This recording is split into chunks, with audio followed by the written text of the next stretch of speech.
गांव से बाहर मतलब कहां? अगर इसे मैंने दोबारा काम पे रख लिया है तो इसके बारे में सब मुझे मालूम होना चाहिए।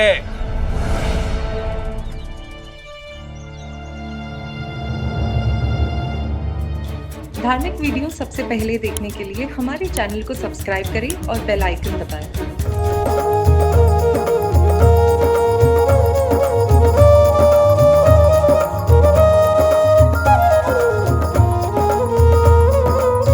मंगल चरण पधारे फिर से,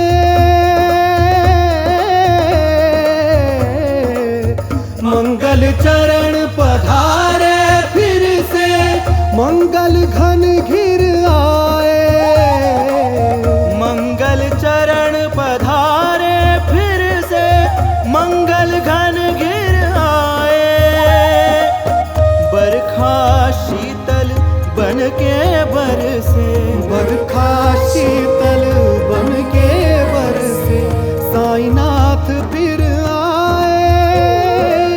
मंगल घन घिर आए, मंगल घन घिर आए। साई लौट आए, साई साई लौट आए।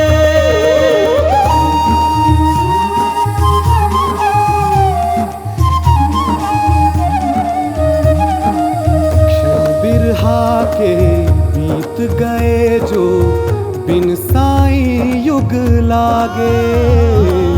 धरा गगन ये जन शिरडी के बिन साईं थे अभागे।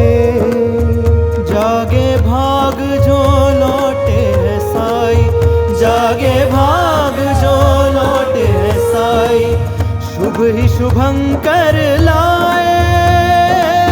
साईं लौट आए, साईं साईं लौट आए, साईं लौट आए, साईं साईं लौट आए।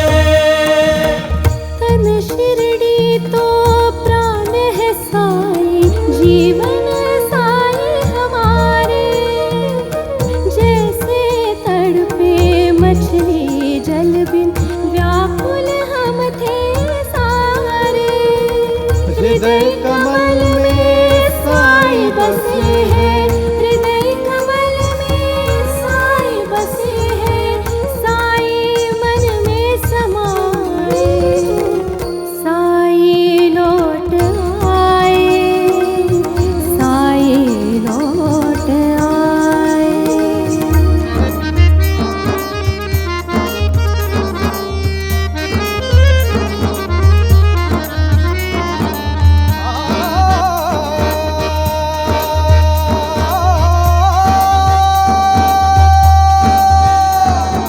शाह अज़ीमो शान है साईं, बूंद हूँ मैं वो दरिया।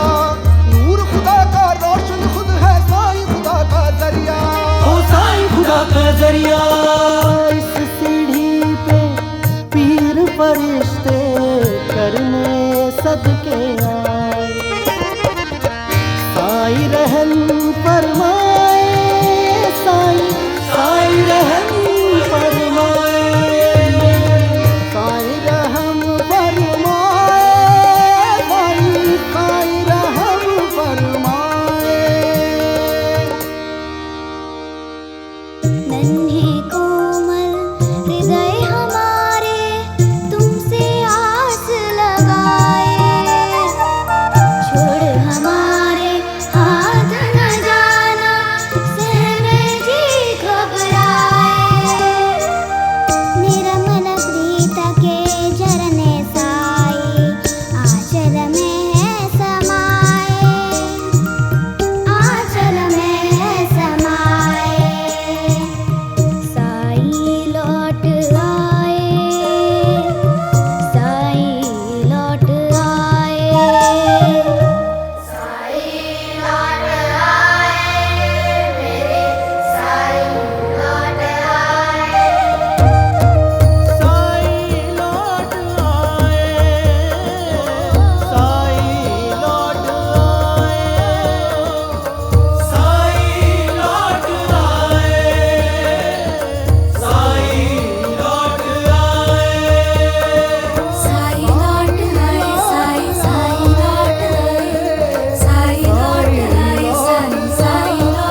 कुलकर्णी सरकार, मैं आपका गुस्सा समझ सकता हूं, लेकिन ये वक्त अपने गुस्से पर काबू रखने का है।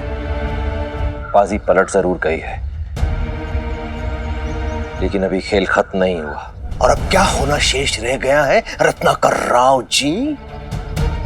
आपने कहा था आपका दिलावर उस बैरागी से हमें मुक्ति दिलाएगा। आपकी बात मानकर उस 2 कौड़ी के दिलावर से अपने मान सम्मान की धज्जियां उड़वा ली मैंने। मन महसूस कर अपमान का घोट पीता रहा मैं। और आपके दिलावर ने क्या किया? क्या किया? सरकार, हम बताते हैं दिलावर ने क्या किया। हम भी गए थे गांव वालों के साथ आपके लिए समाचार लाने। हाँ सरकार, वो दिलावर वो तो अचानक से पलट गया सरकार, अचानक से।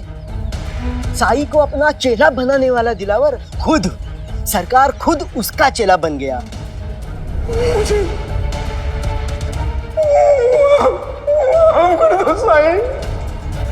मैं तुम्हारे साथ बहुत बड़ी गलती करता रहा और तुम फिर भी मुझे गलत रास्ते से खींच कर सही रास्ते में लेके आए।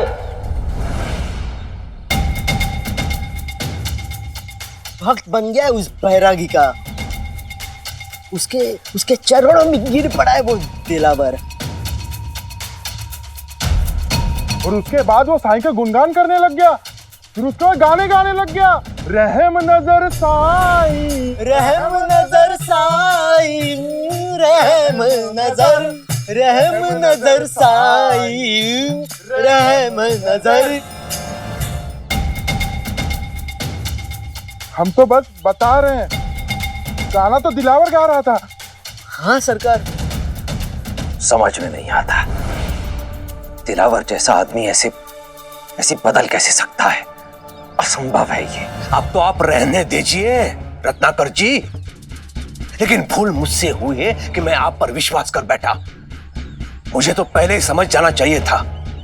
मुझ जैसा शक्तिशाली सक्षम व्यक्ति उस बैरागी का बाल भी बांका न कर सका तो आपका दिलावर किस खेत की मूली?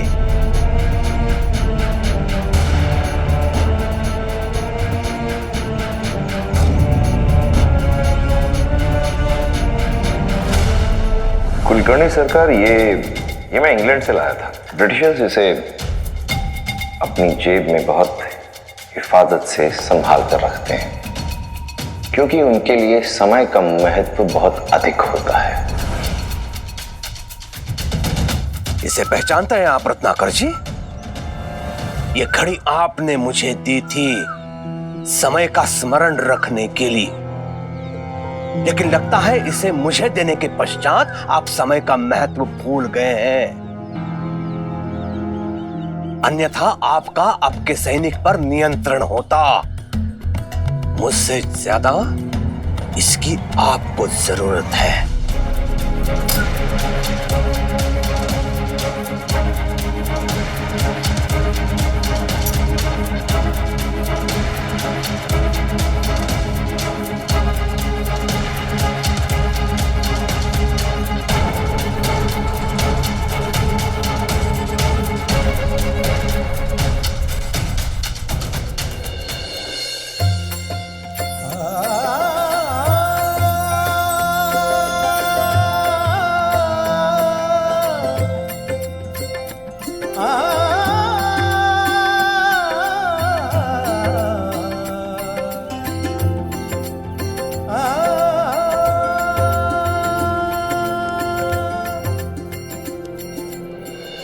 साई, देखो क्या हाल है हमारी द्वारका माई का।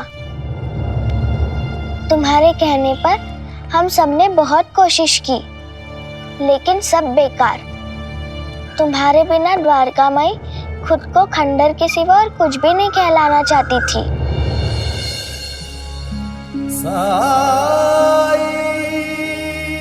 आओ हम सब मिलकर एक बार फिर से अपनी द्वारका माई को द्वारका माई बनाएं।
शुक्रिया आप सबका। मैं जानता हूं पिछले कुछ दिनों आप सब मेरी खातिर बहुत परेशान रहे हैं। मुझे शिरडी वापस लाने के लिए आप सब ने अपना काम काज छोड़कर बहुत लंबी यात्रा की है। आप सब अपने घर जाकर आराम कीजिए। थक गए होंगे आप लोग भी।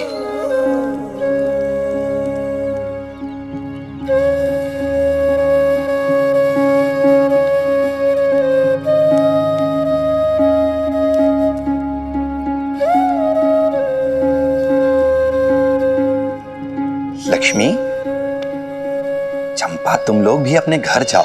नहीं साई, हम लोग थक नहीं गए हैं। हमें बहुत दिनों बाद अपनी द्वारका माई वापस मिली है, इसीलिए आज हम लोग बहुत जी भर के खेलेंगे। चल चंपा।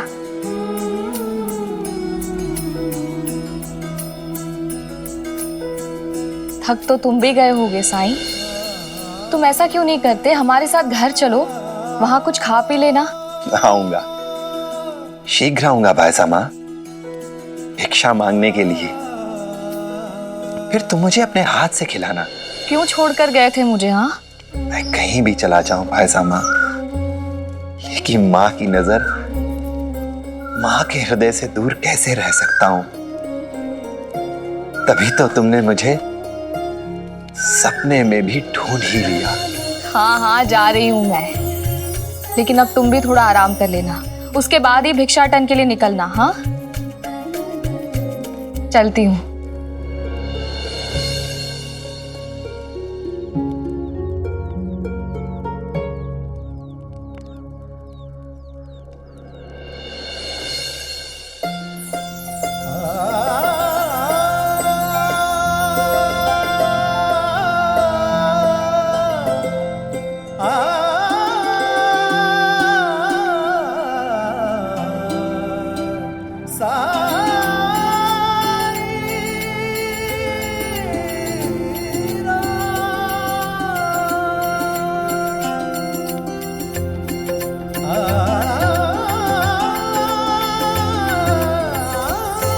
अल्लाह मालिक। क्या?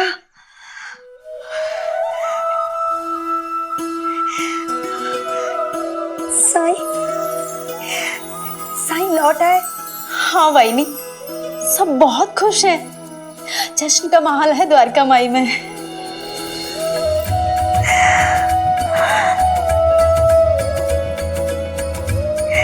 राम कृष्ण हरि, राम कृष्ण हरि। सुलभा, मुझे सब कुछ बता। साई कहाँ थे, किसके साथ थे, कैसे आए वो वापस? दिलावर अली के साथ रहा था मैं थे साई।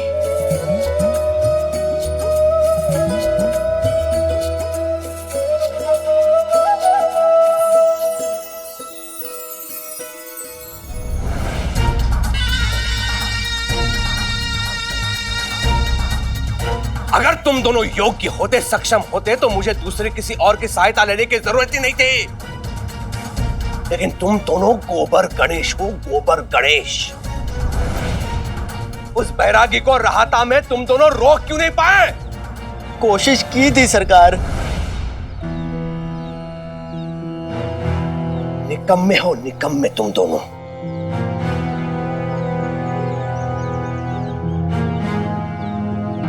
हरिओम हरिओम।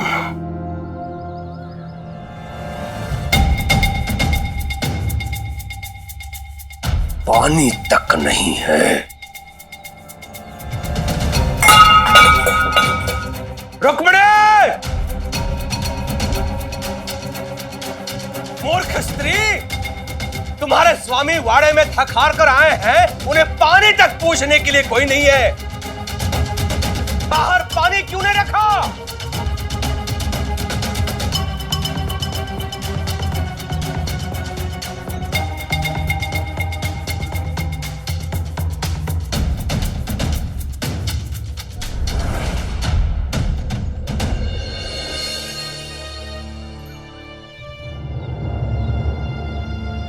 ये लीजिए पानी और गुड़।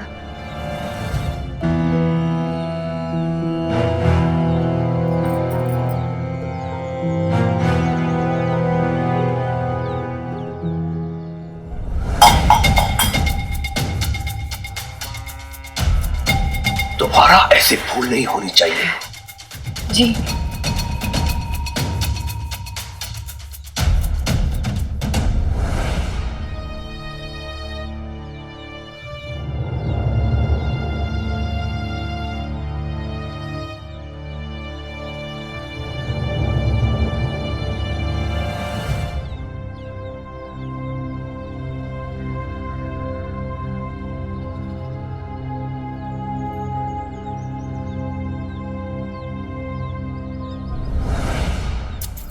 पंता जी, हम तो सरकार की मदद करने गए थे। सरकार खुश होने के बजाय हम पे ही गुस्सा हो रहे हैं।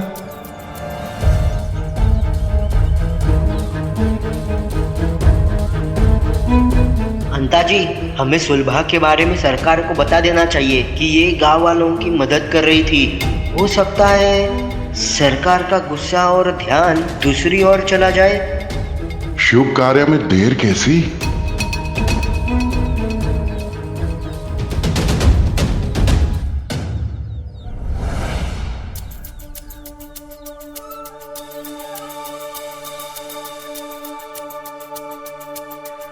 सरकार,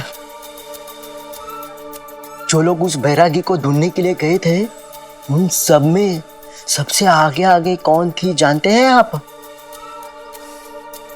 ये सुलभा।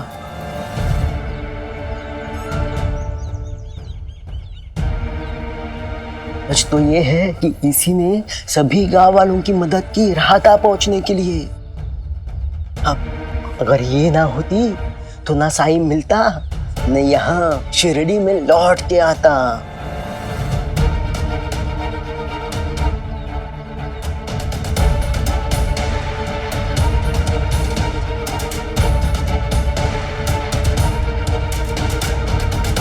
रुक्मिणी!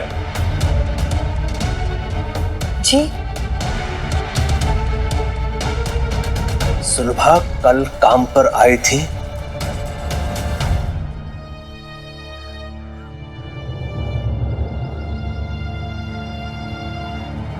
जी नहीं।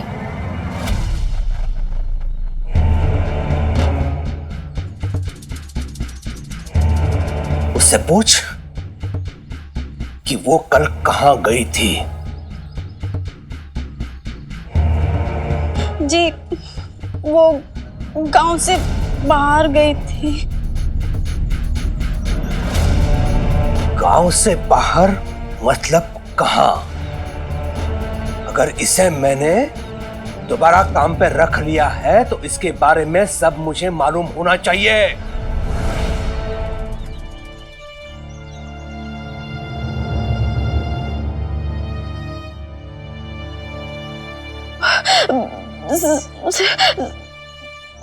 साईं को वापस लाने राहत आ गई थी।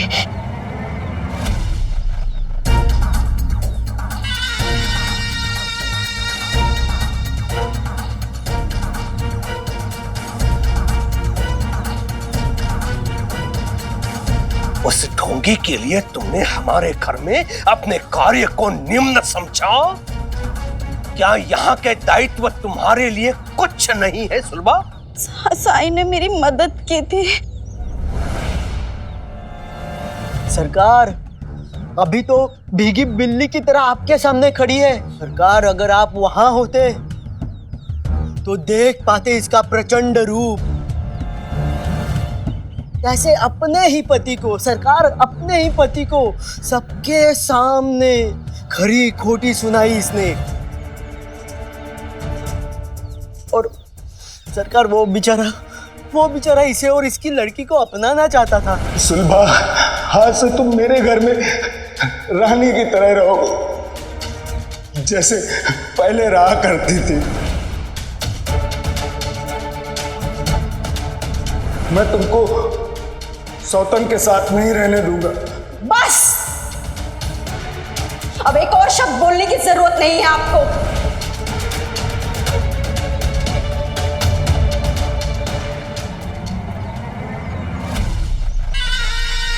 हरिओम हरिओम।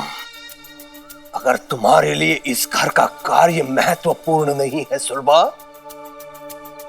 तो अभी के अभी मैं तुम्हें काम से निकालता हूं।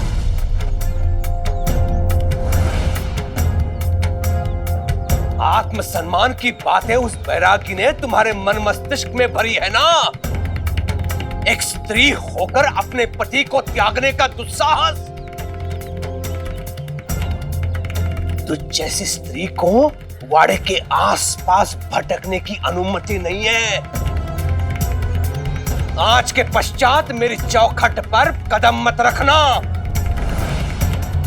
तू जैसी स्त्री अपने कर्तव्य को, अपने धर्म को भूलकर समाज की महिलाओं को कलंकित करती है, समाज को भ्रष्ट करती है, तू जैसी स्त्री को केवल समाज से नहीं, गांव से बाहर कर देना चाहिए। और सुन, मेरा आभार मान कि मैंने तुझे केवल काम से निकाला है।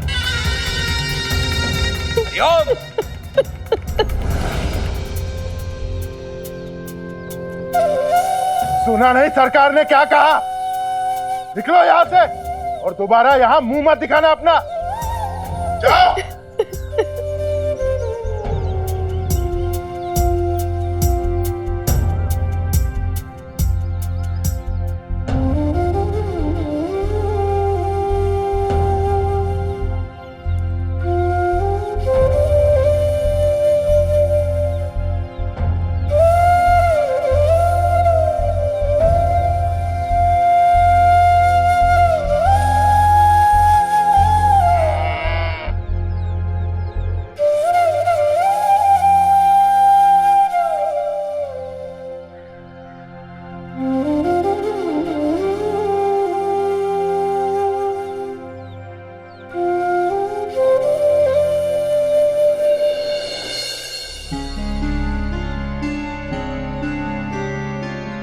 कहाँ गए होंगे?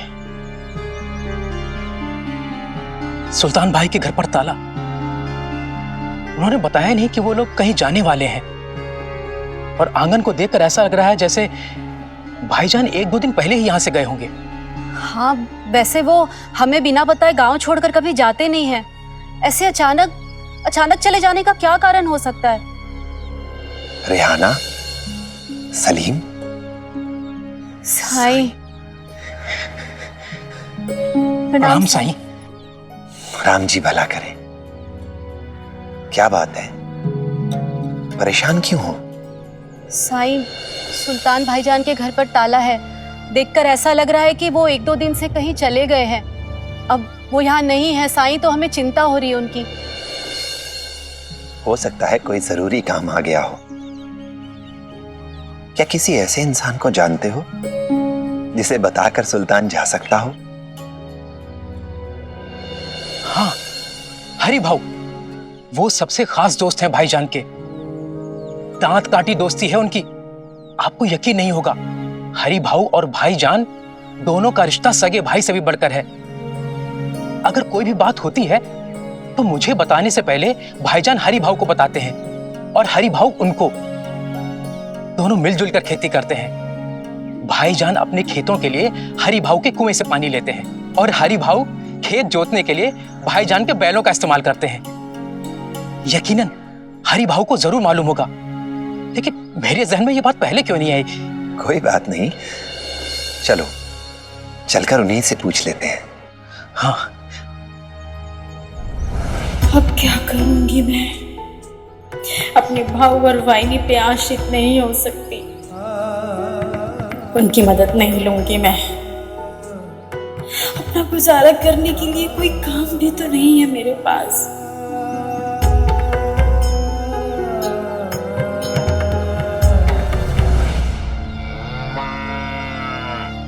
सुलभा, ध्यान कहाँ है तुम्हारा? हाँ, गिर जाती तो चोट लग सकती थी तुम्हें। क्या हुआ है? कहाँ जा रही थी तुम? सुलभा, सब ठीक तो है ना सुलभा?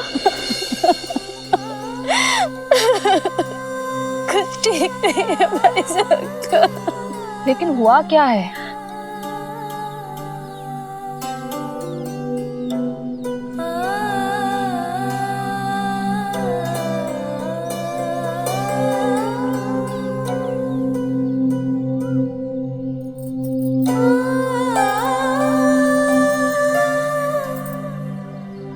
बिल्कुल आश्चर्य नहीं हो रहा है मुझे ये सब सुनकर। कुलकर्णी सरकार जैसे आदमी से और क्या उम्मीद की जा सकती है? एक तो वो साई से नफरत करते हैं और दूसरा औरतें उनकी नजरों में तुच्छ हैं। मुझे अपनी चिंता नहीं है भाई साहब, अपनी बेटी संध्या की चिंता है। रात मैं उसके बाबा को बोल के आई थी कि मुझे किसी की कोई जरूरत नहीं, लेकिन अब तो कोई उम्मीद भी।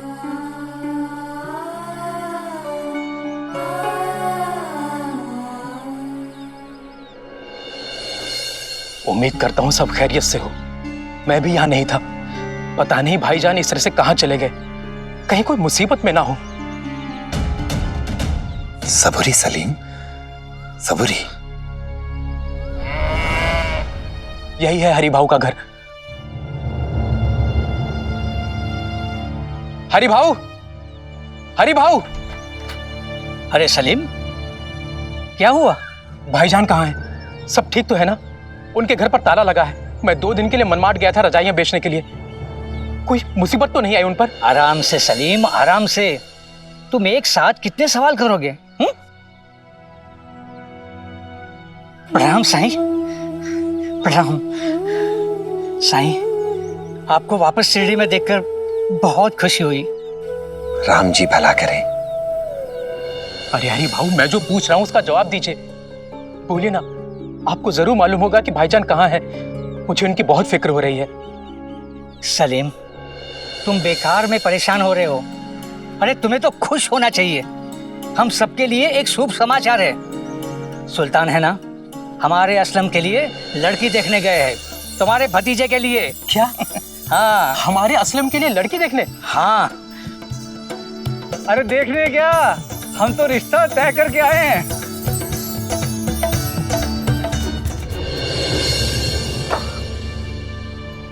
आप शांत हो जाइए साहब, गुस्सा करने से कुछ नहीं होगा। हम बाद में सोचेंगे कि क्या करना है।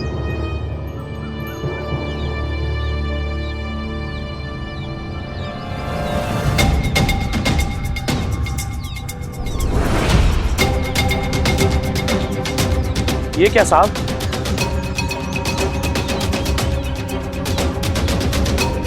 आपके हाथ को तो चोट लगी है।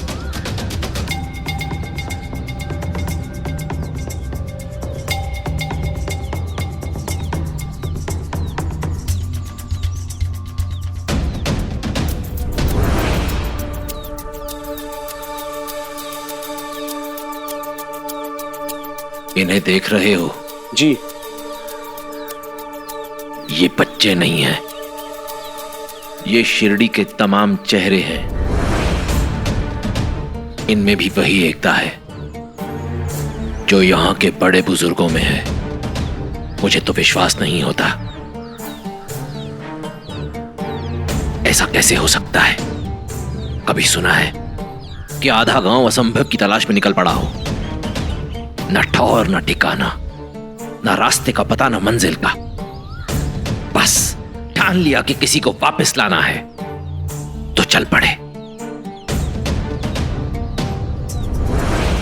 साईं की शक्ति उसके भक्तों से है।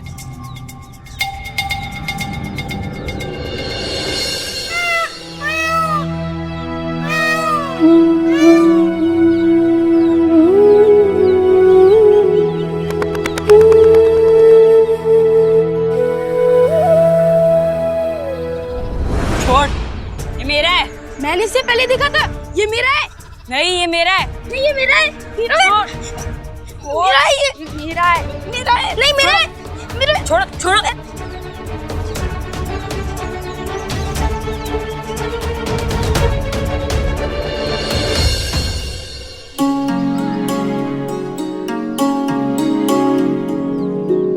साईं प्रणाम। राम जी भला करें।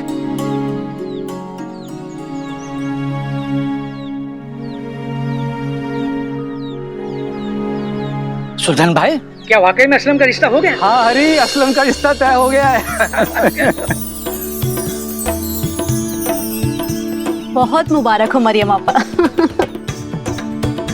मुबारक हो सुल्तान, ये तो बड़ी खुशी की बात है। हमारा मुंह मीठा नहीं करवाओगे? अरे क्यों नहीं कराएंगे? तो करवाइए।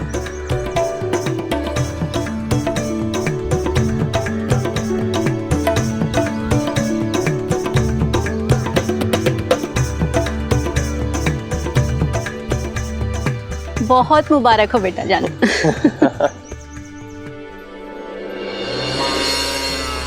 लीजिए साईं, आप मुंह मीठा कीजिए।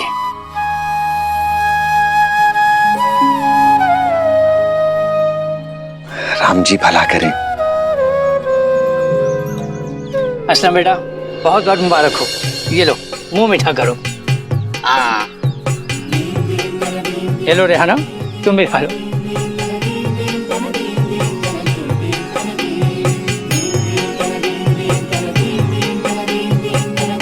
भाई मुझे माफ करना, मैं तुम लोगों के वापस लौटने तक का इंतजार नहीं कर पाया। लड़की वाले जिद करने लगे तो बेहद जल्दबाजी के साथ हमें लड़की देखने जाना पड़ गया। आपने बहुत अच्छा किया भाईजान। शुभ से शीघ्रम। अरे चंदू, रुको रुको। अरे अरे ये लो।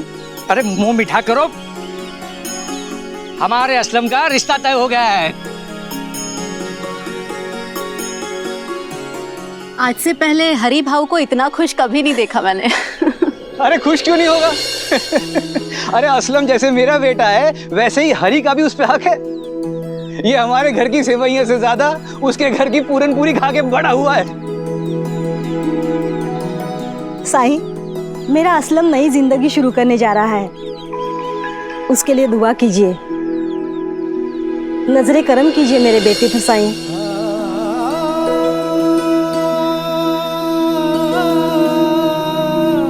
राम जी भला करें। मुबारक हो असलम।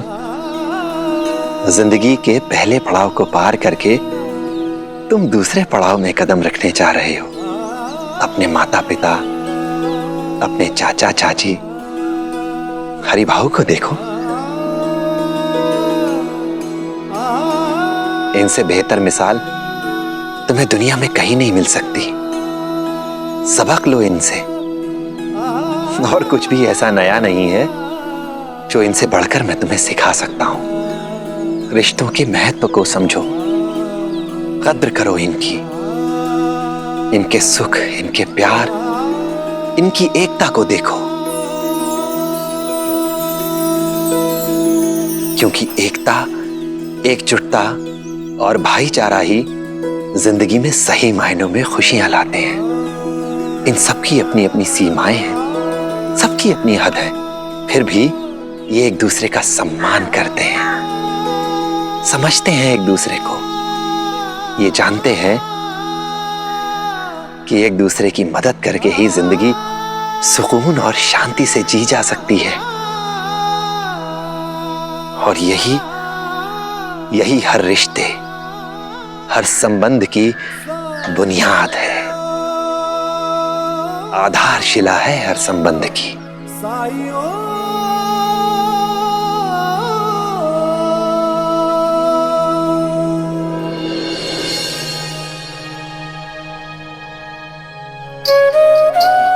जब दो लोग एक दूसरे को समझते हों, एक दूसरे पर भरोसा करते हों, यहां तक कि एक दूसरे के मतभेदों का भी सम्मान करते हों, तो कोई लाख बुरा क्यों ना चाहे, उनकी एकता को कोई तोड़ नहीं सकता, उन्हें कोई अलग नहीं कर सकता।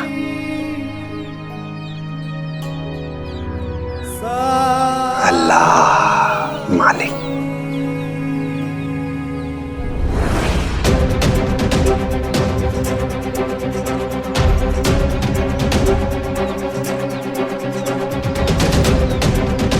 भीमा, मैंने पंख उठाया था और तूने उसे तोड़ दिया। मैंने नहीं तोड़ा, तूने तोड़ा, और ये पंख मेरा था। तू झूठा है अली। नहीं, तू चोर है, चोर। मेरा पंख उठा के अब तक कह रहा है। आज से मैं तेरे साथ कभी नहीं खेलूंगा। अच्छा, तो मैं भी नहीं खेलूंगा तेरे साथ, और आज से तू मेरा दोस्त नहीं, कट्टी। अरे क्यों तुम दोनों बेवकूफों की तरह लड़ रहे हो? जिप्री, तू बीच में मत बोल, ये हमारा आपसी मामला है। कट्टी तो कट्टी, तू नहीं है तो क्या हुआ? मैं मेरे दोस्तों के साथ खेलूंगा। तो ठीक है, रख ले उन्हें अपने साथ। मेरे साथ मेरे दोस्त हैं। और हाँ, आज से हम लोगों से बात नहीं करना तुम लोग। हाँ, नहीं करना तेरे से बात। चलो दोस्तों, नहीं खेलना इसके साथ। चलो।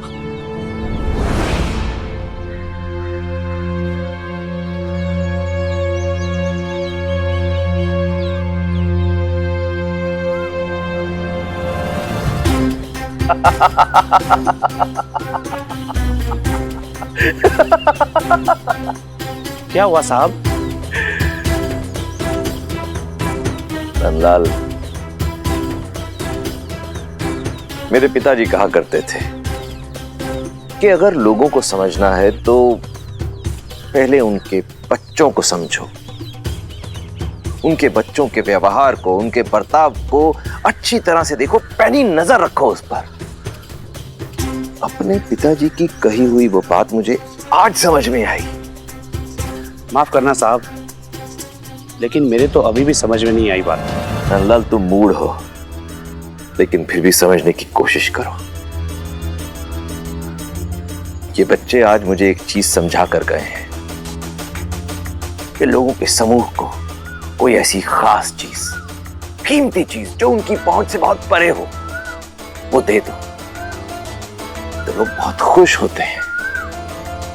लेकिन थोड़ी देर बाद ही वो उस खास चीज पर अपना व्यक्तिगत अधिकार समझने लग जाते हैं, और फिर धीरे धीरे उस खास चीज को पाने की उनकी लालसा बढ़ती जाती है, और बहुत जल्द ये लालसा लालच का रूप ले लेती है।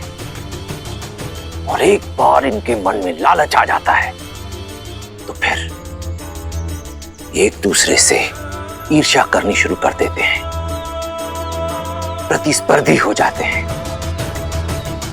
जब एक बार ये भावनाएं मन में आ जाएं, तो ये एक दूसरे के दुश्मन बनकर एक दूसरे से लड़ना शुरू कर देते हैं। नंदलाल, मैं रिश्तों की इस डोर को जितना मजबूत समझता था, ये उतनी मजबूत नहीं है। थोड़ा सा जोर लगाने पर टूट भी सकती है। वो साई इन गांव वालों को श्रद्धा सबूरी का पाठ पढ़ाता रहता है। पढ़ाए, जितना जी चाहे पढ़ाए, लेकिन मुझे आज समझ में आ गया है कि अगर इनके सामने एक टुकड़ा फेंका तो ये सारे पाठ भूल जाएंगे, और उस टुकड़े के पीछे भागना शुरू कर देंगे, प्रतिस्पर्धी हो जाएंगे। हर किसी के लिए साई के उस पाठ पर अमल करना मुश्किल है और इनकी इसी मुश्किल से मैं अपनी राह आसान बनाऊंगा।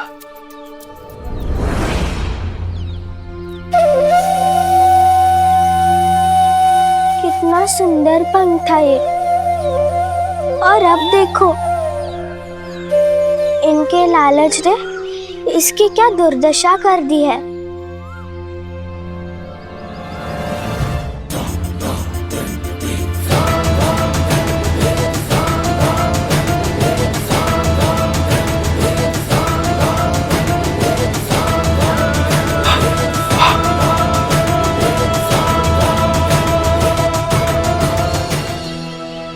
भिक्षाम देहि।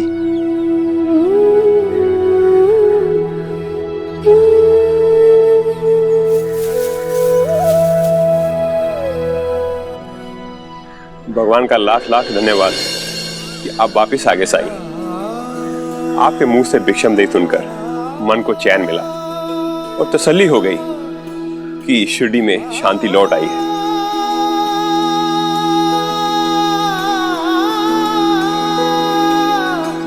राम जी भला करे। सेठ जी, सेठ जी, सेठ जी मुझे काम पर रख लीजिए। तो फिर आ गया? मुझे काम की बहुत जरूरत है सेठ जी। तू कितना भी नाक रगड़ ले, मैं तुम्हें काम पे नहीं रखने वाला हूं। चल निकल। नहीं सेठ जी, आप जितना चाहे डांट लो, जितना चाहे कोस लो, लेकिन मुझे काम दे दीजिए। मुझे काम की बहुत जरूरत है। मैंने कहा ना, मुझे परेशान मत कर।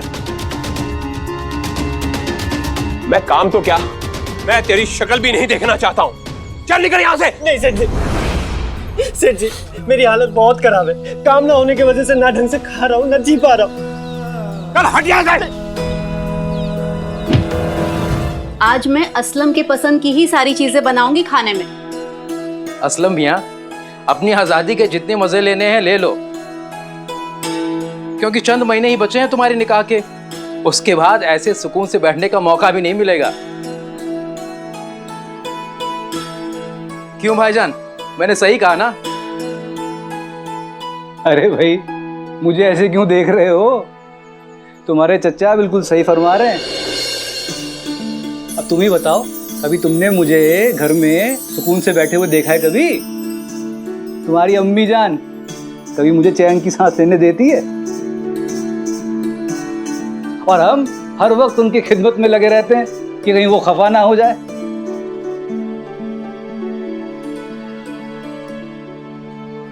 क्यों सता रहे हो मेरे बेटे को? हाँ, और आप दोनों तो ऐसे बोल रहे हो जैसे हमें बड़ी फुर्सत रहती है। यहाँ बैठ के गप्पे कौन हाँक रहा है? हम। सही कहा आपने। असलम बेटा, तू इनकी बातों पर बिल्कुल ध्यान मत देना। शादी के बाद तू बेपनाह खुश और सुकून से रहेगा। शादी के बाद कुछ जिम्मेदारियां बढ़ती जरूर है, लेकिन उसे साझा कराने वाला, सुख दुख बांटने वाला एक हमसफर भी तो मिलता है। और इस हमसफर का साथ बेशकीमती होता है बेटा। अच्छा सुन, मैं और तेरी चाची जान तेरे पसंद का खाना बना रहे हैं। तू जा बाजार जाके बिरयानी का मसाला तो ले आ। हाँ भाई हाँ, अब इन सब की आदत डाल लो। शादी के बाद तुम्हें ये सभी सुनने को मिलेगा कि ये ले आओ, वो ले आओ, घर में ये खत्म हो गया, वो खत्म हो गया। जाओ ले आओ। भाईजान, खानदान की पहली शादी है और हम इसमें कोई कसर नहीं छोड़ेंगे। हाँ सलीम मियाँ, सही कह रहे हो। दरअसल इसी सिलसिले में मैं तुमसे कुछ बात करना चाह रहा था। फरमाइए। देखो, आजकल मेरी माली हालत कुछ ठीक नहीं है, तो मैं ये सोच रहा था कि अगर तुमसे थोड़ी बहुत पैसों की मदद अगर मिल जाती। अब देखो ना, असलम भी घर बसाने जा रहा है, तो उसके लिए भी अलग से कमरा बनवाना पड़ेगा। और ऊपर से निकाह का खर्चा। तो मैं ये सोच रहा था कि अगर तुमसे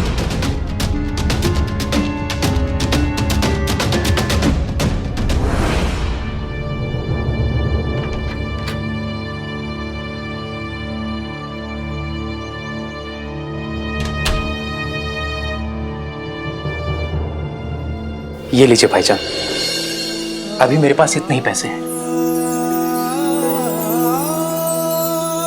गर्मियों का मौसम है तो धंधा भी बिल्कुल ना के बराबर है, लेकिन आप फिक्र ना करें, अभी 2 महीनों का वक्त है और इन 2 महीनों में हम बहुत कुछ कर सकते हैं। इंशाल्लाह सब ठीक होगा। आप बिल्कुल ये ना सोचें कि आप अकेले हैं, सब कुछ आपको करना है। असलम अगर आपका बेटा है तो मेरा भी तो भतीजा है, और फिर हमारे खानदान की रवायत रही है खुशियां और गम मिलकर बांटने की। इस मुबारक मौके पर हम अपनी जिम्मेदारियां, अपने खर्चे बराबर बांटेंगे। आज आपको जरूरत है तो मैं आपकी मदद कर रहा हूं। कल को हमारे अली का निकाह होगा तो आप खामोश थोड़ी ना बैठेंगे। अपनी हैसियत के हिसाब से जितना बन पड़ेगा उतनी तो मदद करेंगे ना अली की। जरूर जरूर जरूर।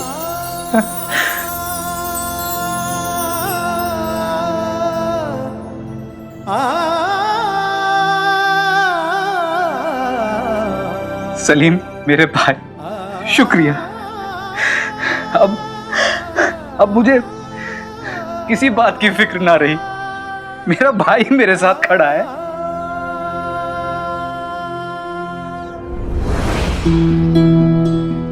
मूलचंद जी। जी साईं।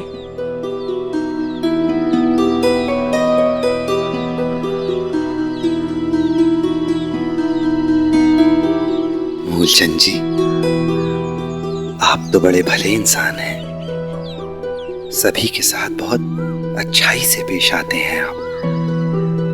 यहाँ तक कि मैं जब भी आपके घर भिक्षा मांगने आता हूँ, आप कभी मुझे खाली हाथ नहीं भेजते, हमेशा भिक्षा देते हैं।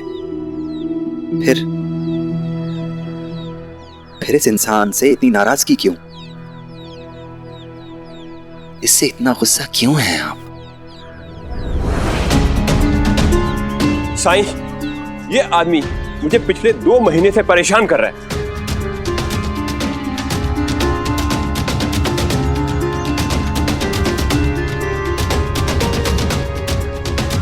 इसका मतलब ये हुआ कि इसे काम की सख्त जरूरत है। काम के लिए बहुत परेशान है ये। ईश्वर की कृपा से आपका काम तो अच्छा चल रहा है। अगर एक और इंसान को काम दे देंगे तो आपको फायदा ही होगा, कोई नुकसान तो नहीं होगा आपको।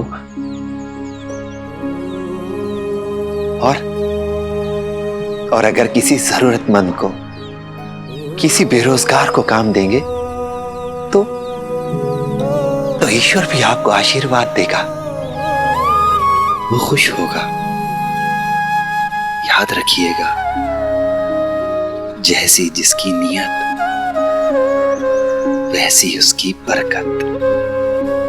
साईं, मैं आपकी बात से बिल्कुल सहमत हूं। ये आदमी मेरे यहां ही काम करता था, फिर अचानक छोड़कर मेरे किसी प्रतिस्पर्धी के यहां काम करने लग गया। मुझे एक बड़ा काम मिला था जो इसकी वजह से मैं पूरा नहीं कर पाया, क्योंकि अंतिम क्षणों में ये धोखा देकर चला गया था, क्योंकि ये जानता था कि जो काम मैं करने जा रहा उसके लिए मैं इस पर निर्भर हूं।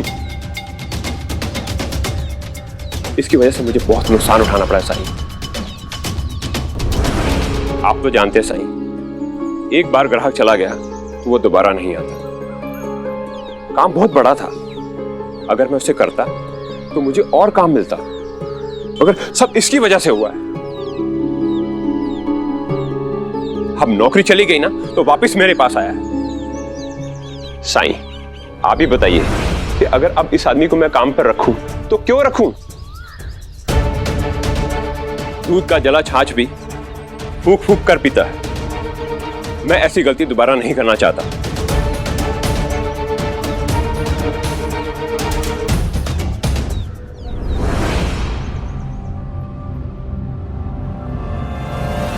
ना,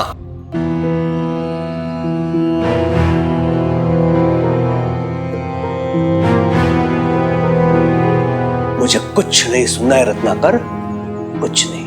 किसी भी प्रकार की योजना में ना तो मेरी रुचि है और ना मैं उसका हिस्सा बनना चाहता हूं। कुलकर्णी सरकार, बस एक आखिरी बार मेरी बात सुन लीजिए। देखिए, मेरे पिताजी कहा करते थे कि व्यापार का एक उसूल है, सामने वाले की पूरी बात सुने बिना, उसका पूरा प्रस्ताव सुने बिना सौदे को हाँ या ना नहीं कहना चाहिए। और वैसे भी मैं आपको कुछ करने के लिए नहीं कह रहा, जो करूंगा मैं ही करूंगा। और अगर इस बार नाकामयाब रहा तो फिर अपना ये चेहरा आपको शिरडी में कभी नहीं दिखाऊंगा। बस इतना जान लीजिए कि जो भी करने जा रहा हूं वो आप ही के हित में होगा।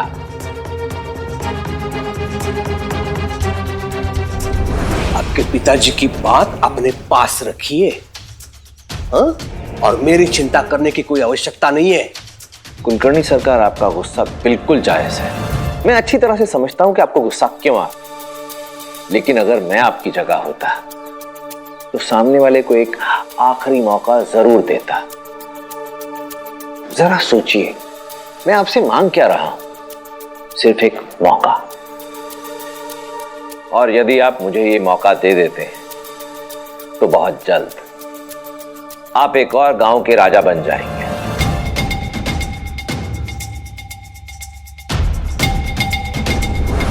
हरिओम। अब 3 गांव से एक पर आ गए तुम, हाँ? लेकिन रत्नाकर राव, पानी अब सिर के ऊपर से जा चुका है। ऐसे खोखले आश्वासन बहुत बार दे चुका है तू मुझे, लेकिन इस बार अंतर यह है कि मैं तुम्हारे झांसे में आने वाला नहीं हूं।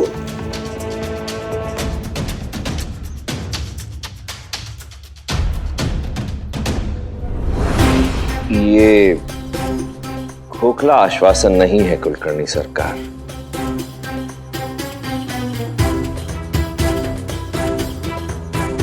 मेरी खुद गवर्नर साहब से बात हुई है, वो राजी हो गए हैं। बस उनके यहां से स्वीकृति पत्र के आने का इंतजार है। क्या चाहते क्या हो तुम मुझसे? अनुमति। शिरडी में किसानों के मध्य एक प्रतिस्पर्धा कराने की अनुमति चाहता हूं आपसे।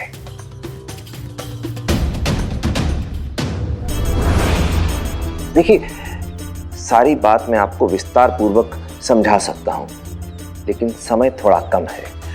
अगर आपकी अनुमति शीघ्र मिल जाए तो हाट बाजार बंद होने से पहले मैं नंदलाल को काम पर लगा दूं।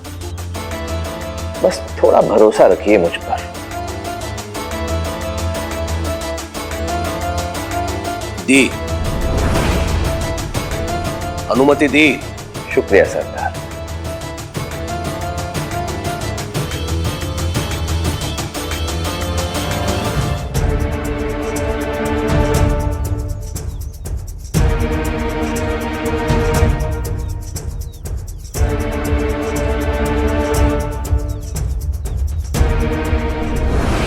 तुमने ऐसा क्यों किया? मैं भी इंसान हूं, मुझसे गलती हो गई, मेरे जीवन की सबसे बड़ी गलती।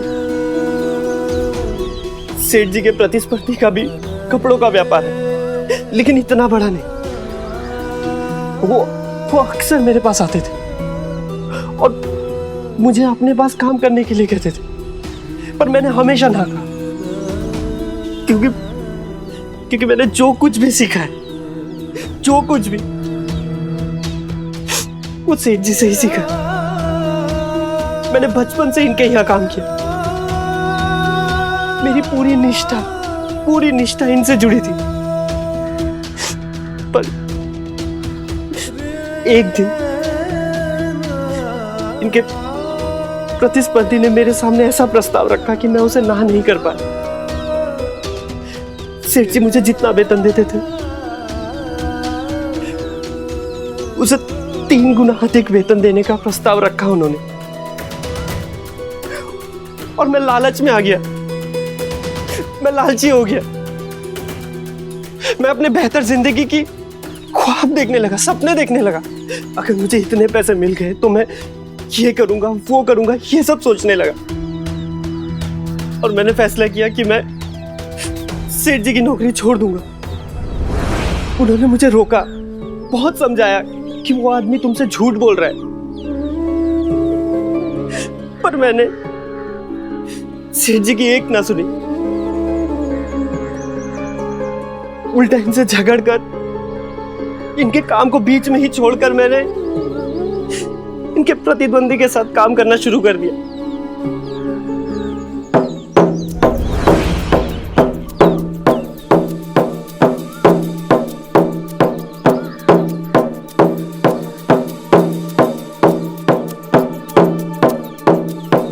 ये तो रत्नाकर का आदमी है ना?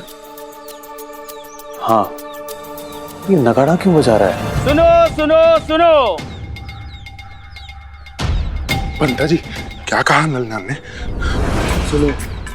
अरे लेकिन मैंने नहीं सुना, इसके लिए तो आपसे पूछ रहा हूँ पंता जी, क्या कहा उसने? सुनो सुनो सुनो। ठीक है, सरकार की जैसा आप भी मुझे डांट रहे हैं। आपका मन नहीं है बताने का तो कोई बात नहीं, मैं किसी और से पूछ लूंगा। अरे अंता जी, कोई और तब भी बताएगा जब नंदलाल कुछ बोलेगा ना। सुनिए जरा। आप सब जानते हैं हमारे साहब श्री रत्नाकर राव जी शिरडी में आप लोगों की मदद के लिए आए हैं, और कुलकर्णी सरकार की सम्मति से उन्होंने किसानों के लिए एक विशेष प्रतियोगिता का आयोजन किया है। इस प्रतियोगिता में जो भी किसान प्रति बीघा सबसे ज्यादा फसल पैदा करेगा, उस किसान को इस प्रतियोगिता का विजेता घोषित कर दिया जाएगा।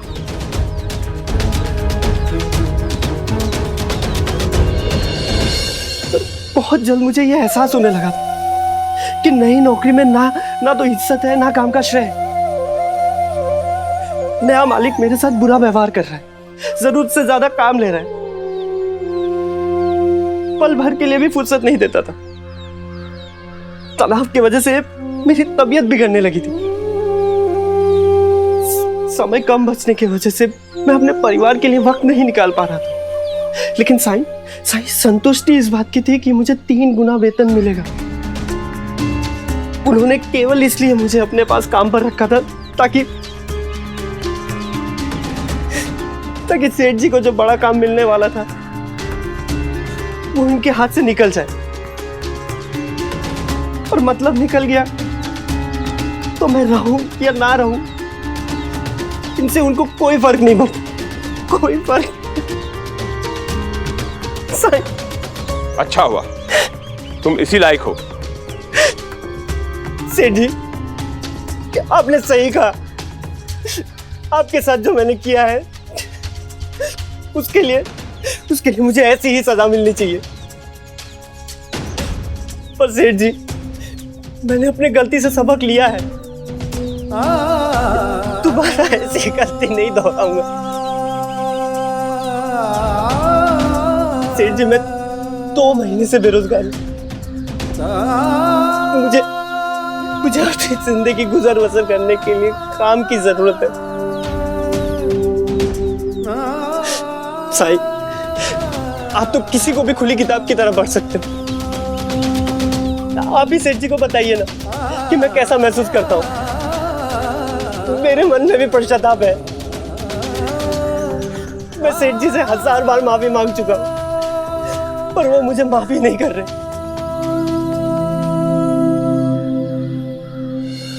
हमारे साहब श्री रत्नाकर राव जी शिरडी में आप लोगों की मदद के लिए आए हैं और कुलकर्णी सरकार की सम्मति से उन्होंने किसानों के लिए एक विशेष प्रतियोगिता का आयोजन किया है। इस प्रतियोगिता में जो भी किसान प्रति बीघा सबसे ज्यादा फसल पैदा करेगा उस किसान को इस प्रतियोगिता का विजेता घोषित कर दिया जाएगा।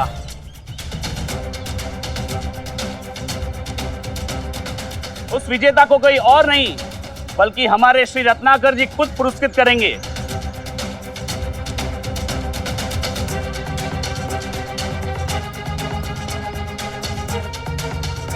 कुलकर्णी सरकार की सहमति से कल तक ये लोग हम किसानों की जमीन हड़पना चाहते थे और आज उन्हीं किसानों के लिए प्रेम जाग गया है। ये कोई साधारण प्रतिस्पर्धा नहीं है, बहुत बड़ा पुरस्कार है। विजेता को 100 या 200 नहीं, पूरे 1000 रुपए मिलेंगे।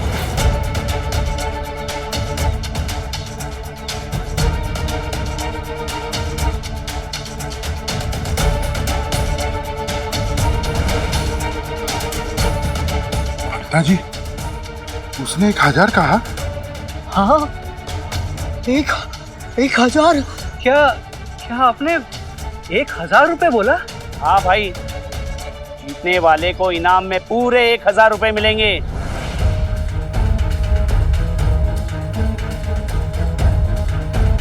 एक 1000 इनाम राशि? मुझे तो विश्वास ही नहीं हो रहा है। जो भी जीतेगा सोचो उसकी सारी कठिनाइयां दूर हो जाएगी। उम्र बैठ के खा सकते हैं, वो भी बिना किसी काम के। साहब सही थे, गांव वालों का लालच तो अभी से दिखने लगा है मुझे। लालच में आ गया था मैं, लालची हो गया था मैंने अपने गलती से सबक ली है कि पैसा ही सब कुछ नहीं होता है सिर्फ। पैसे से बड़ा होता है संबंध, रिश्तों के आगे कुछ मायने नहीं रखता है। मैंने आपके साथ संबंध बिगाड़ा है, अनजाने में विश्वासघात हुआ है मुझसे, और इसके भरपाई के लिए मैं कुछ भी करूंगा सेठ जी।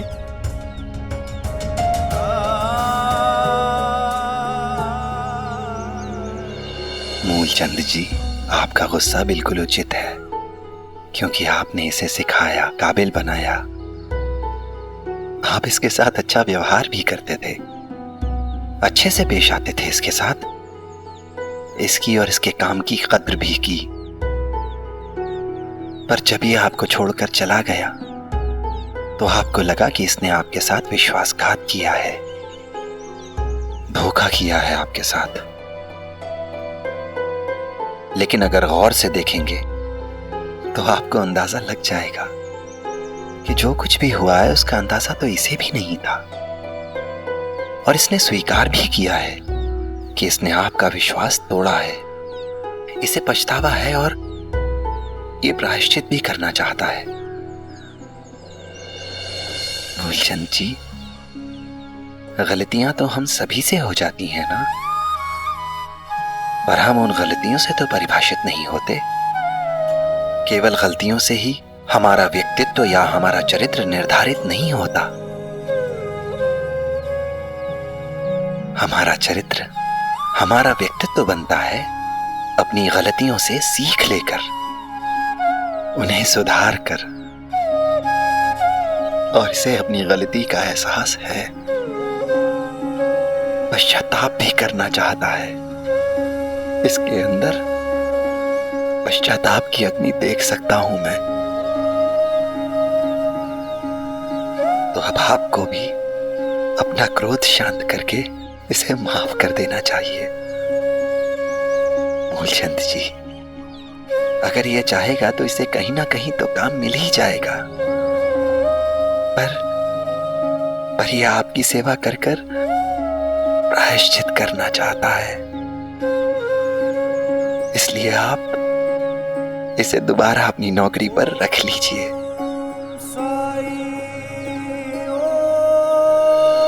साईं, आप कहते हैं तो मैं इसे दोबारा काम पर रख लेता हूँ, लेकिन कृपा करके इसे एक बात कह दीजिए कि अगर आइंदा ये काम छोड़ना चाहे तो मुझे सूचित कर।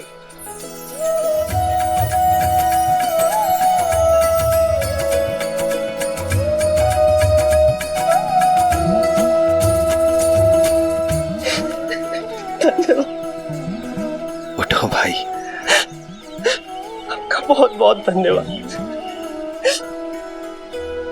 मूलचंद जी ने तुम्हें काम तो सिखा दिया, लेकिन कुछ चीजें ऐसी हैं जिन्हें तुम्हें खुद सीखना होगा।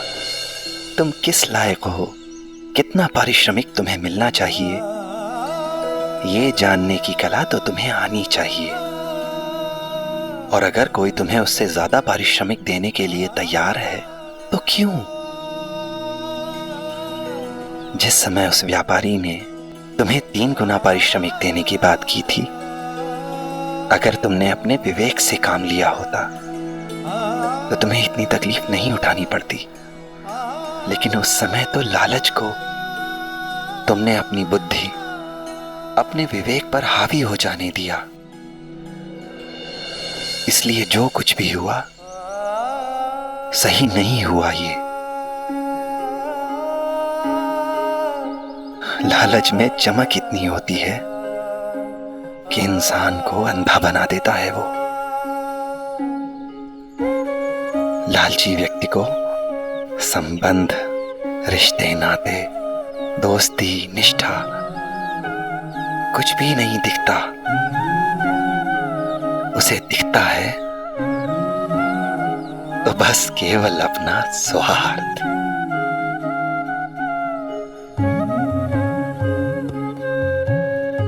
राम जी भला करें। जो भी किसान इस प्रतियोगिता में हिस्सा लेना चाहता है वो अभी आकर यहाँ अपना नाम लिखा दे, ताकि हमें पता चल सके कि कितने प्रतियोगी हिस्सा ले रहे हैं इस प्रतियोगिता में। नामों के पंजीकरण की प्रक्रिया की शुरुआत हो चुकी है, तो आप सब लोग यहाँ पे अपना नाम लिखवा दें। मेरा भी नाम लिखिए।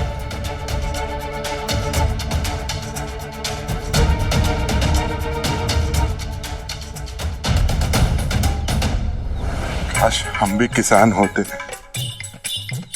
सच कहा अंता जी। 1000 मुझे तो 1000 तक गिनती भी नहीं आती। मुझे भी नहीं। चलिए अंता जी।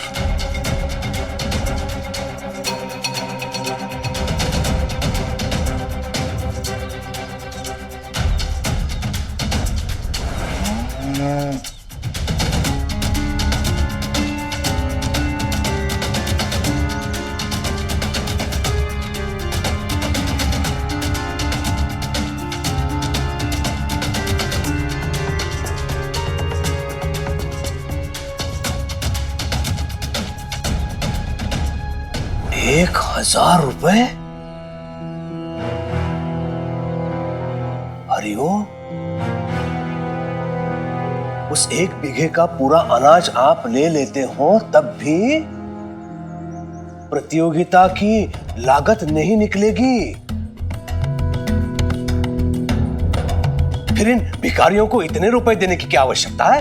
है सरदार, है।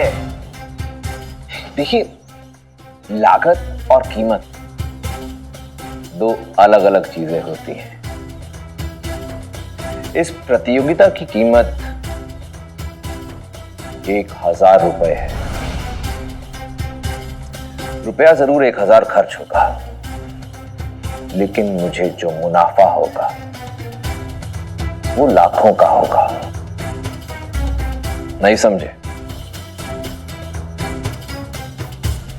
मैं समझाता हूं। कुलकर्णी सरकार, आपको शायद अंदाजा नहीं है कि प्रतिस्पर्धा की भावना लोगों के दिलों में किस प्रकार के भाव उत्पन्न कर देती है। शुरू ये हमेशा उत्साह और उत्तेजना के साथ होती है। अभी इस समय शिरडी के लोग बहुत खुश होंगे। हर जबान पे इस प्रतियोगिता की चर्चा होगी, हर घर में इसकी बात होगी। फिर धीरे धीरे सब लोग अपने अपने ढंग से इस प्रतियोगिता को जीतने की अपनी इच्छा व्यक्त करेंगे और उसके बाद सपने देखने शुरू करेंगे कि वो इस प्रतियोगिता से जीते हुए 1000 रुपए के साथ क्या करेंगे। अगर मैं जीता तो कुलकर्णी सरकार से भी बड़ा घर बनाऊंगा। 1000 रुपए तो मैं ही जीतूंगा। हाँ, पूरे गांव में सबसे अच्छी फसल हर साल मेरी होती है। सुल्तान, मेरा हरिभाव हरिभाव।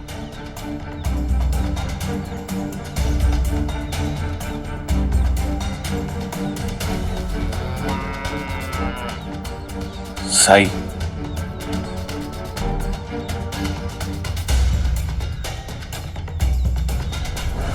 हरिभाव, अगर ये प्रतियोगिता मैं जीत गया ना तो असलम की शादी बड़े अच्छे से कर पाऊंगा। मुझे किसी के आगे हाथ नहीं फैलाना पड़ेगा। अरे हाथ क्यों फैलाओगे तुम? तुम चिंता मत करो सुल्तान, अगर मैं जीत गया ना तो भी अपने असलम की शादी बड़े धूमधाम से करेंगे हम, देखो।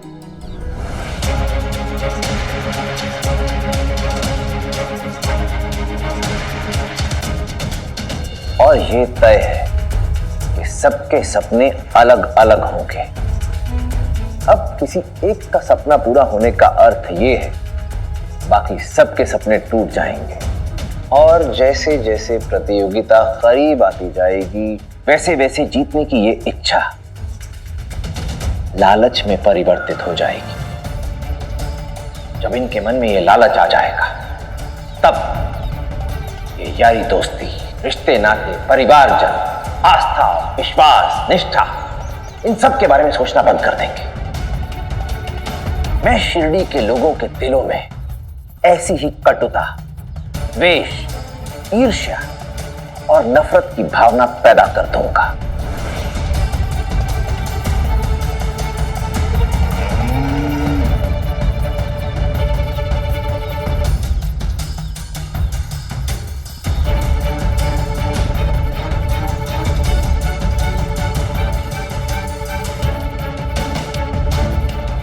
और ऐसे में यह भी संभव है कि कुछ लोगों को अपनी जमीन से ही नफरत हो जाए, उस जमीन से जिसे उन्होंने अपना खून पसीना एक करके सींचा। और जब उन्हें उसी जमीन से अनाज की सबसे ज्यादा जरूरत थी तो उसी जमीन ने उन्हें धोखा दे दिया। अमीर बनने की चाह में वो खेती बाड़ी से विमुख हो जाएंगे और अमीर बनने के लिए दूसरे विकल्प तलाशने शुरू करेंगे। और तब उनकी इसी जमीन को कम दाम में खरीद लूंगा। और जानते हैं कुलकर्णी सरकार, इस सब में सबसे बड़ी हार किसकी होगी? किसकी?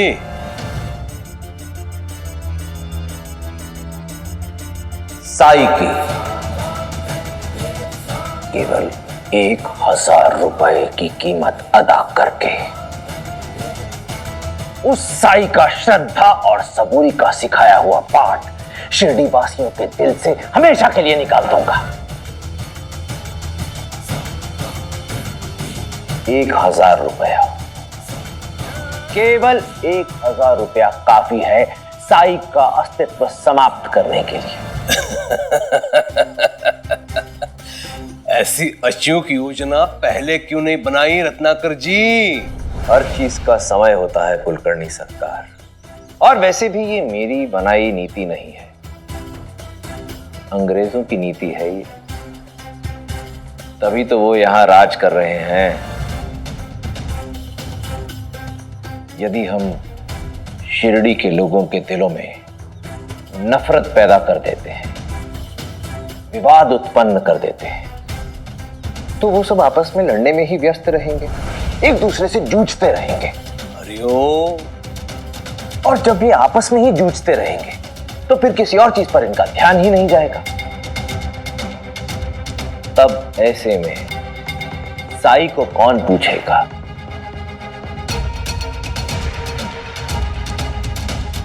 और जब भक्त ही नहीं रहेगा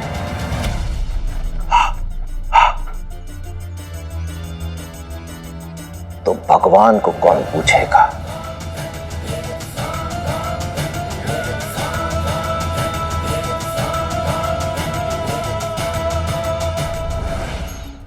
इतनी बड़ी धनराशि? वही तो आई, सारे गांव में इसकी चर्चा है। आप वहां होती तो देखती। जैसे ही नंदलाल ने किसानों को अपना नाम लिखाने के लिए कहा, सारे किसान टूट पड़े, जैसे कोई भगदड़ मच गई हो।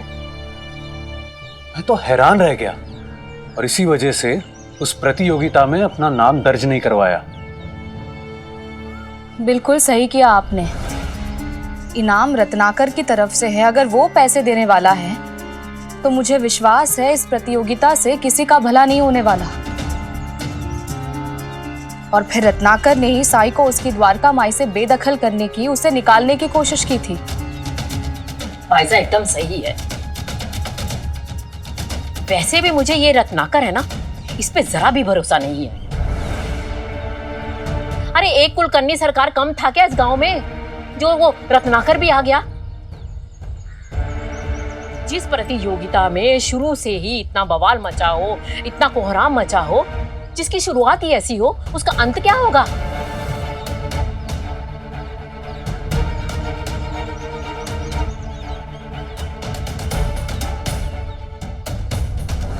सुल्तान, काश अगर आज मेरे खुद के बैल होते मेरे पास, तो मैं खेती पर ज्यादा से ज्यादा ध्यान दे पाता। और फिर मुझे लगता है कि मैं दूसरों से ज्यादा अनाज उगा लेता। क्या हुआ सुल्तान? होना क्या है हरिभाऊ, कमाल की बात करते हो। क्या मेरे बैल तुम्हारे बैल नहीं है? बना दिया ना पराया। अरे नहीं नहीं, अरे छोड़ो, सालों से हम एक दूसरे की मदद करते आ रहे हैं, आज अचानक ये अपना और पराया कहां से आ गया? ये जो हमारे बीच सालों से ये लेन देन का सिलसिला चल रहा है, क्या ये यूं ही बरकरार नहीं रह सकता? बताओ। और याद है कल ही तुमने मुझसे कहा था कि अगर ये प्रतियोगिता तुम जीतते हो तब तुम असलम की शादी में मेरी मदद करोगे। कहा था, तुम जीतो या मैं जीतूं, जीत तो हम दोनों की है ना।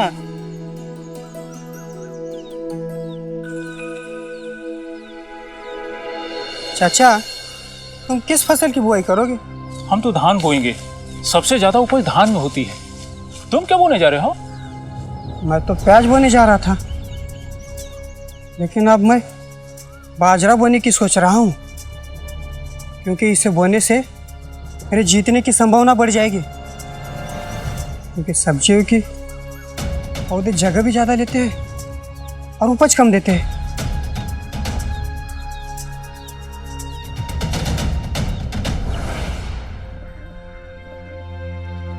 इस पंख की तरह हमारे दोस्त भी दो हिस्सों में बट गए हैं। दो टोली बन गई है दोस्तों की। कुछ समझ में नहीं आ रहा है कि हम क्या करें। अली कहता है अगर उसके साथ खेलना है तो उसकी टोली में शामिल होना पड़ेगा।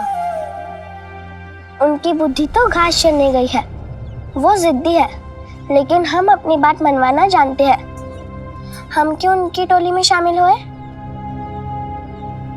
तो फिर हम खेलेंगे किसके साथ?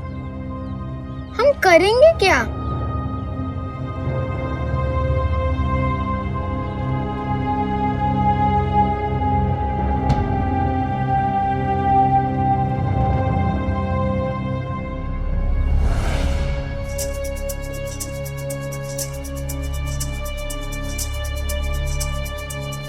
अच्छा हुआ साई तुम आ गए। हमारे दोनों दोस्त लड़ बैठे हैं। दो टोली बनाई है अली और भीमा ने। वो दोनों हमारे दोस्त हैं। हम किसी एक की टोली में नहीं जा सकते। लेकिन फिर हम खेले भी तो किसके साथ? ये सब केवल इस पंख के कारण हुआ है।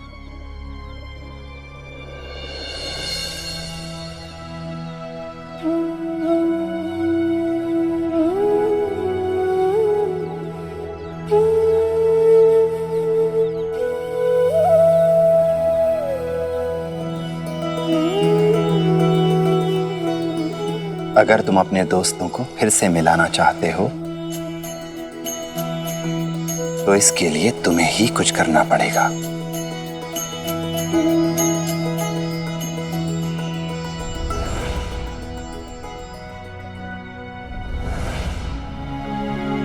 सलीम भाई को खीमा बहुत पसंद आएगा। हाँ सुलभा, भामा को भी मैंने ही काम दिया है।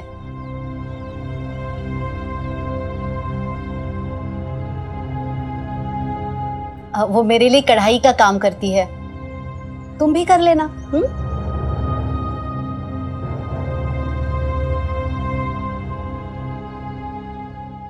अभी मेरे पास इतने ही पैसे हैं। गर्मियों का मौसम है तो धंधा भी बिल्कुल ना के बराबर है। सलीम भाई तो कह रहे थे कि धंधा मंदा है और ये रेहाना लोगों को काम बांट रही है। नहीं, मेरे मन में ऐसा ख्याल आ भी कैसे सकता है। चिंता मत करो सुलभा, रेहाना पहले भी गांव की कई औरतों को कढ़ाई का काम दे चुकी है और मुझे विश्वास है कि अगर तुम भी कढ़ाई का काम करोगी तो बड़े आराम से तुम्हारा गुजारा हो जाएगा। ये क्या?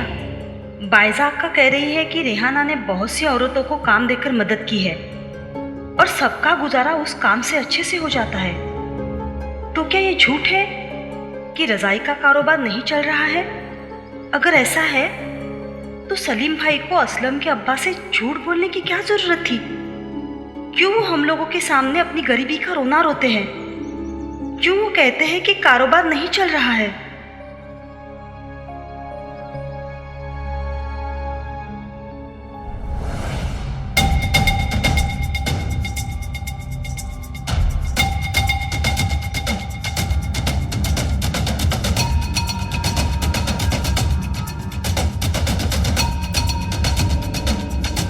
बायजा का ईमानदारी से कहूँ तो इस वक्त कारोबार पहले की तरह नहीं चल रहा है।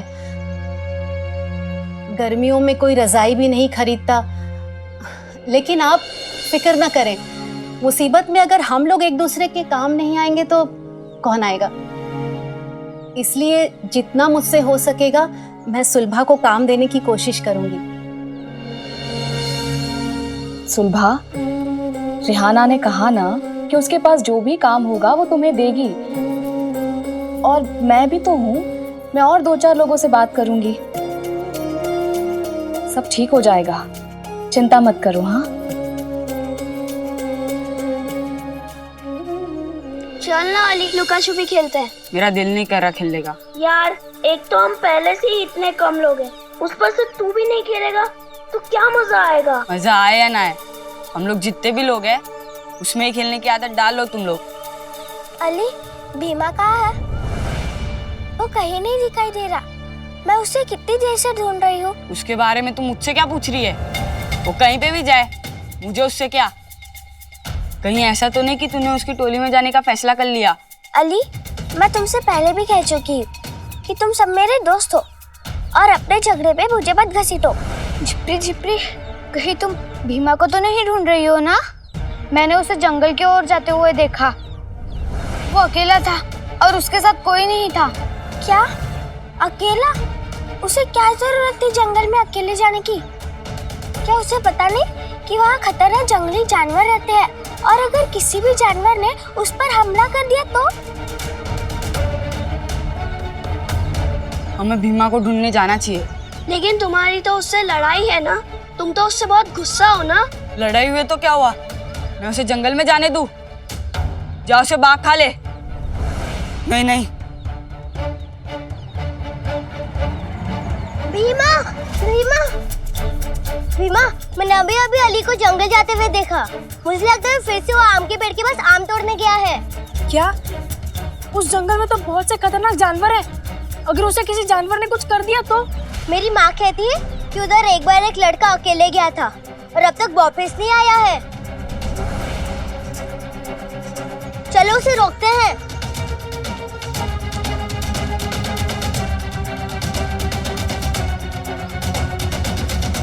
ये अली बिल्कुल पागल हो गया है। एक बार इसी चक्कर में अपना हाथ तोड़वा चुका है। मुझे जाना होगा। भीमा! भीमा!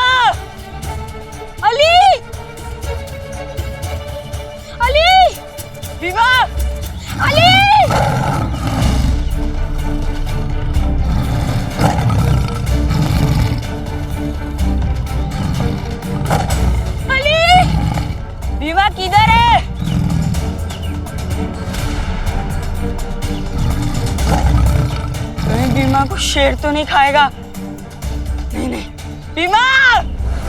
अली! अली! अली! आज तक कहीं अकेले जाने की हिम्मत नहीं की उसने। वो हमेशा मेरे साथ ही यही वही जाता था। हे भगवान, मेरे दोस्त अली की रक्षा करना। या अल्लाह, मेरे दोस्त भीमा की हिफाजत करना। अली! भीमा! भीमा! अली! भीमा! अली! भीमा! तू यहाँ है? अल्लाह का शुक्र है तू मुझे मिल गया। रुक, मैं वहां आता हूँ।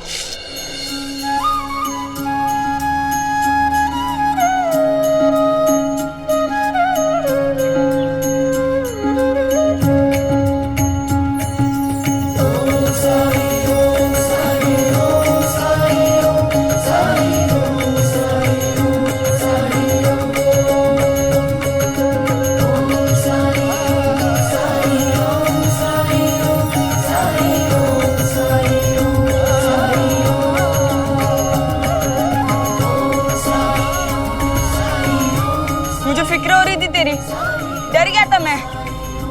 और तुझे अकेले जंगल आने की क्या जरूरत थी? मैं तो तुझे ढूंढते ढूंढते यहाँ आ गया, वरना मैं यहाँ क्यों आता? और तू बता, तू यहाँ आम तोड़ने क्यों आया? क्या आम तोड़ने? मैं?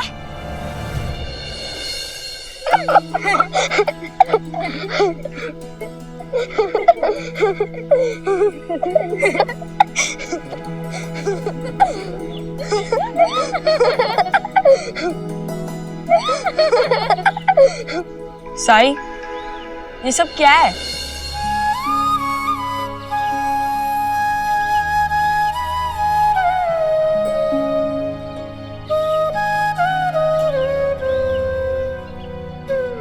हमने तुम्हें मिलने के लिए झूठ बोला, लेकिन पहले पहले कोई असर नहीं दिख रहा था तुम दोनों पर। हमें लगा कि हम क्या करेंगे।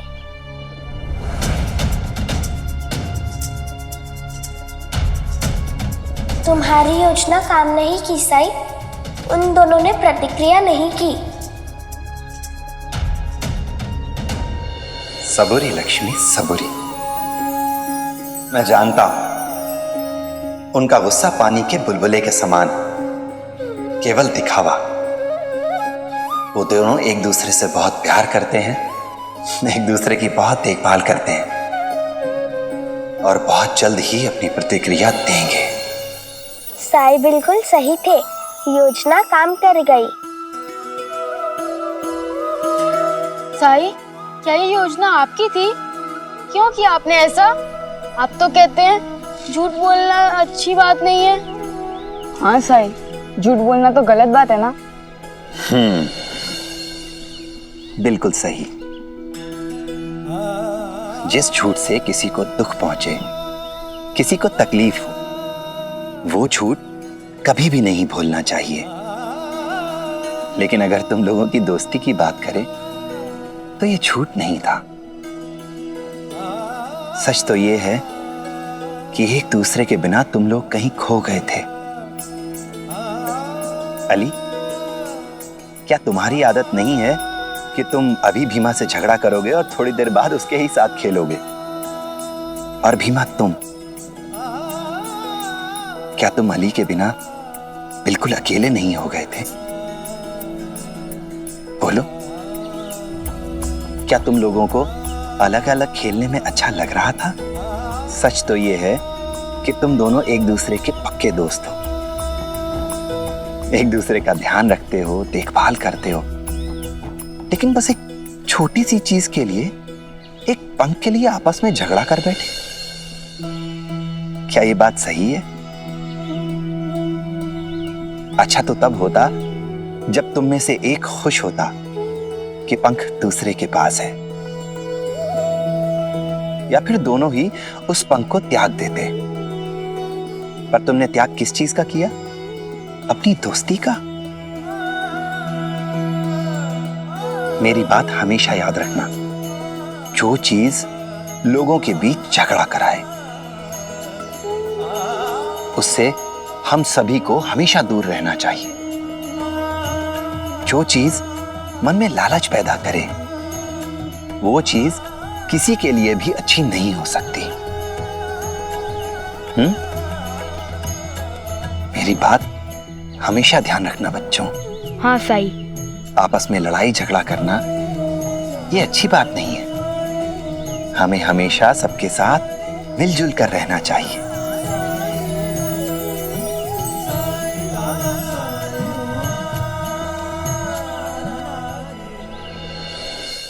धार्मिक वीडियो सबसे पहले देखने के लिए हमारे चैनल को सब्सक्राइब करें और बेल आइकन दबाएं।